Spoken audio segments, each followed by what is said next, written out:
지금 굉장히 좀 심각한데 정말 걱정되는 게 이런 상황이었거든요. 근데 그게 벌써 일어났어요. 트럼프가 당선되고 윤석열하고 통화를 했어요. 두 가지 이야기가 좀 이제 걸리더라고요. 하나는 트럼프한테 북한에서 오물풍선 7,000개 내려보냈다 그런 얘기를 했다는 거 좀 유치하다라는 게 이제 첫 번째였었는데 유치한 건 둘째치고 그 다음 얘기가 사실은 전 더 심각하게 들렸어요. 그러니까 윤석열은 뭐라고 얘기를 했냐면 아시아 태평양 지역에서의 한미일 간의 협력을 더 강화하겠다라는 하는 그런 일을 해왔다고 이제 얘기를 했고 트럼프는 북한 핵 개발 문제에 대해서 얘기를 했어요. 근데 이게 트럼프가 노회한 장사꾼인 게 바이든하고는 대외 정세를 보는 관점이 달라요. 바이든은 근데 한미일 그러니까 아시아판 나토라고 보통 얘기를 해요. 한미일 군사동맹 체제를 만들고 여기에 인도를 끼워들인다든가 이렇게 해서 이제 좀 강력한 군사동맹 체제를 만들어서 중국을 봉쇄한다라는 이제 방식이에요. 그럴 때는 한국이 협력적 파트너가 돼요. 한일 간의 갈등을 어떻게든 완화하고 한국과 일본이 같이 군사동맹 체제 안에 들어올 수 있도록 만들어야 되는 게 미국의 전략적 목표이기 때문에 그래서 김태효라든가 이런 대통령실 사람들이 일본에 대해서 무조건 굴복하는 그런 태도를 취한 거예요. 미국이 요구하니까. 이 사람들이 친일이라기보다는 미국이 일본과의 이른바 과거사 문제로 인한 앙금을 풀어버리고 빨리 군사동맹 체제를 만들어서 미국, 일본, 한국이 함께 군사적 중국에 대해서 포위하는 그런 체제를 갖춰라라는 것이 바이든 행정부의 요구였고 그럴 때는 바이든이 우리한테 요구하는 게 있으니까 사실은 좀 정상적인 정부라면 뻗대는 게 좀 있어야 돼요. 그래야 뭐라도 좀 떨어지죠. 니들이 요구하는 건데 우리가 들어줄 테니까 이거는 좀 해줘 뭐라든가. 근데 그런 것도 없이 무조건 따라간 거였거든요. 그것도 이제 대통령실 수준인데 트럼프는 어떻게 하냐면 이 협력 관계가 아니에요. 상호 협력 관계가 아니라 미국이 북한으로부터 한국을 지켜주는 거예요. 그렇게 생각을 해요. 지금 한국에서 그렇게 생각하는 사람 많기는 해요. 일방적으로 미국이 지켜주는 거다. 그러니까 보호비 내놔라. 그러니까 이제 무슨 깡패가 포장마차에서 돈 뜯듯이 해구산 얘기를 하는데 해구산 우리가 제공할 테니까 주한미군 제공할 테니까 돈 내놔라라는 거예요. 공짜로 안 된다. 이게 이제 트럼프식 접근법이거든요. 그러니까 트럼프는 윤석열 대통령과 전화하면서 첫 마디가 북한 핵 문제를 얘기했던 게 이거였어요. 북한의 이 핵 개발 계속 하고 있는데 겁나지? 돈 내놔. 이게 이제 트럼프의 얘기였거든요. 근데 트럼프가 대통령이 당선됐으면 미국의 이른바 이제 한반도 전략과 아시아 태평양 전략이 기본적으로 바이든 때와는 달라질 것이다라는 걸 예측했어야 돼요. 예측하고 그럼 거기서 어떤 발언을 할 것인지 북핵 문제가 중점이 아니다라는 얘기를 해야 되는데 북한 오물풍선 얘기를 그렇게 갖다가 하고 있단 말이에요. 또 그 트럼프의 전략에 대해서 우리가 어떻게 대처할 것인지에 대해서 좀 눈치를 봐야 되는데 먼저 얘기를 했다고요. 그걸 보면서 그런 생각이 들더라고요. 야, 대통령실 수준이 너무 낮다. 국제정세가 어떻게 돌아가는지 전혀 파악을 못하고 있다. 이것은 김건희 수준에서 부리던 사람들이 들어가 있어서 이렇게 수준이 낮아진 게 아니고 그리고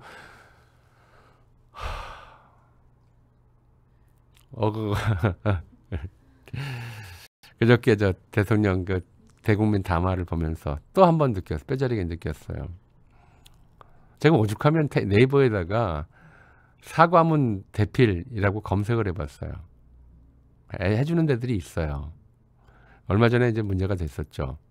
법원에 가면 꼭 그 재판 받을 때 판사들이 반성문 제출하면 감형해줘요. 근데 누가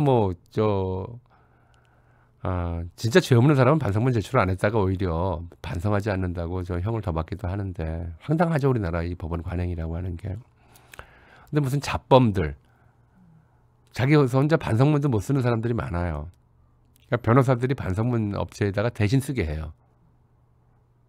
이게 이제 걸려서 변호사 한 사람이 징계를 받았는데 그게 이제 재판에 넘어갔어요. 어떻게 재판에 넘어갔냐면 반성문 대필이 이게 죄냐 아니냐 이거죠. 어떻게 생각하세요? 기가 막힌 좀 우리나라 사법 현실이에요. 반성문을 내면 형기를 감해줘요. 작게는 몇 개월에서 많게는 몇 년까지도 감해줘요. 피고가 반성하고 있다 이래가지고 막 판사가 감형을 해줘요. 근데 그 반성문 피고가 쓴 게 아니란 말이에요. 업체에서 써주는 거예요. 비싸지도 않아요. 뭐 얼마인지 봤더니 A4 용지 서너 장에 5만 원이래요. 50만 원도 아니고. 참 기가 막힌데. 근데 문제는 이 대통령실이 그거조차도 참고를 안 했다는 거예요. 대통령이 검사 출신인데 반성문, 사과문 어떻게 쓰는 건지. 사과문 쓰는 서식이 있어요. 그대로 써야 돼요. 그냥 윤석열 대통령처럼 사과문 쓰면 법원에서 오히려 감형이 되는 게 아니라 형량이 늘어요. 지금 우리가 그런 상황이거든요. 사과문의 첫 번째, 내가 뭘 잘못했는지 구체적으로 써야 돼요.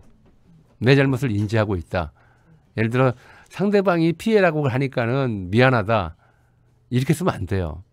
내가 뭘 잘못했는지 구체적으로 써야 되고, 내가 어긴 것, 잘못한 지은 죄가 무엇인지. 두 번째로는 그렇게 해서 어떻게 책임을 질 건지.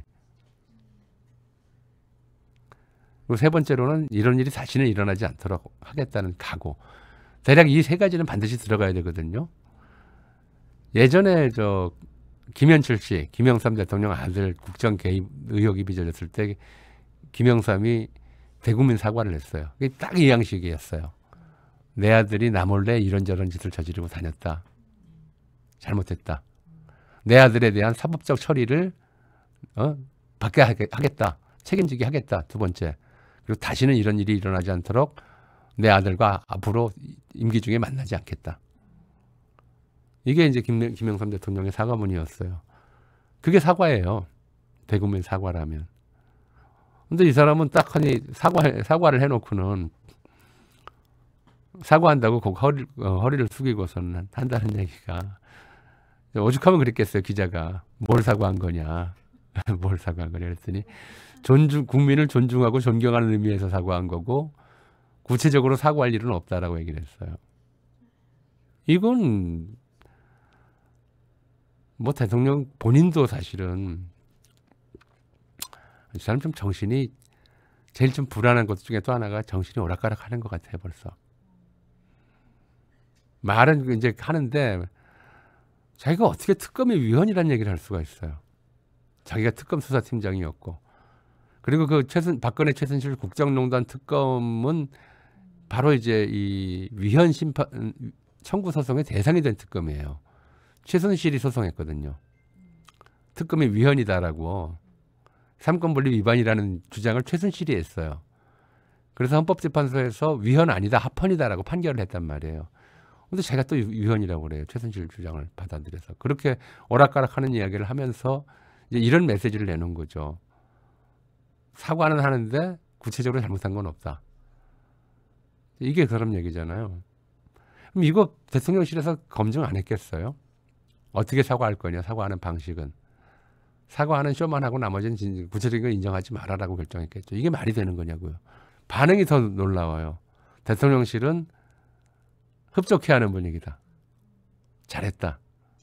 그리고 뒤에 국민의힘 뭐 나경원이나 홍준표나 이런 사람들, 김성태나 보면 대통령의 진솔한 마음, 진심이 전달되었다. 그러니 이제 단결해야 된다. 이런 메시지를 내보내고 있잖아요. 대내적으로나 대외적으로나 지금 대통령 개인과 대통령 부인의 문제뿐만이 아니라 대통령을 감싸고 있는 대통령실 직원들의 수준이 너무 의심스러워요. 이 사람들의 수준이 대외적으로 대한민국을 대표하는 거잖아요. 명단이 아직도 공개가 안 됐는데 퇴직자 명단까지 좀 나와보면 지금 명태균이 문제가 아닐 수도 있다. 명태균이 무슨 뭐 청와대 가면 뒤진다. 그래서 용산으로 갔다. 처음부터 그런 의심했잖아요. 이건 뭐 무속이 아니고서 설명할 수 없는 일이다. 라고 그렇게 이제 처음부터 의심을 했던 건데 거의 드러난 상황인데, 그런 결정들은 그렇게 했겠지만 또 그 밖에 사소한 결정들, 대통령실에서 내놓는 메시지들, 또는 해외 순방에서 보냈던 의전적 실수들, 이런 것들이 전부 이제 대통령실 수준을 드러내는 거였었는데 이게 나라의 꼴을 참 심각하게 망가뜨리고 있다. 이미 뽑았는데 어쩌겠냐. 사실 저는 그렇게 생각을 했어요. 중간에 이제 뽑자마자 당선되자마자 얼마 전에 압수수색 당한 저 촛불행동 같은 데는 그때부터 이제 촛불 시위를 시작했잖아요. 2년 반째 지금까지. 세상에 뽑아놓고 바로 물러나라 시위를 하면은 그 사람들이 지쳐서 어떻게 하겠느냐. 하지 마라. 뭐 저보고도 이제 동참하라고 좀 제안이 왔어요. 그래서 안 하겠다 그랬어요. 또 힘들어서 그 사람들 지치기나 하지 맥이나 빠지고 저렇게 미리 김을 다 빼놓으면은 정말 그런 일이 있을 때 사람들이 또 나올 힘이 있겠느냐. 하지 마라 그랬었어요. 안 하겠다. 근데 지금 꼴을 봐서는 진짜 2년 반을 더 갔다가는 진짜 나라가 완전히 망하겠다는 생각이 들어요. 대통령실의 수준이 너무 낮아요.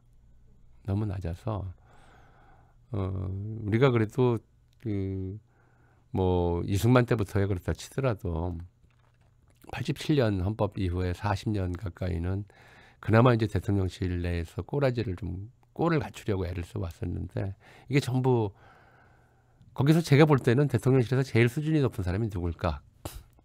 5급이야. 이름이 공개되지 않는 정도에서 보면 김건희일 거라고 생각을 해요. 김건희 수준이 우리나라를 다 이제 대표하고 있기 때문에 나라 꼴이 이렇게 된 게 아니냐. 예, 뭐 걱정은 걱정이고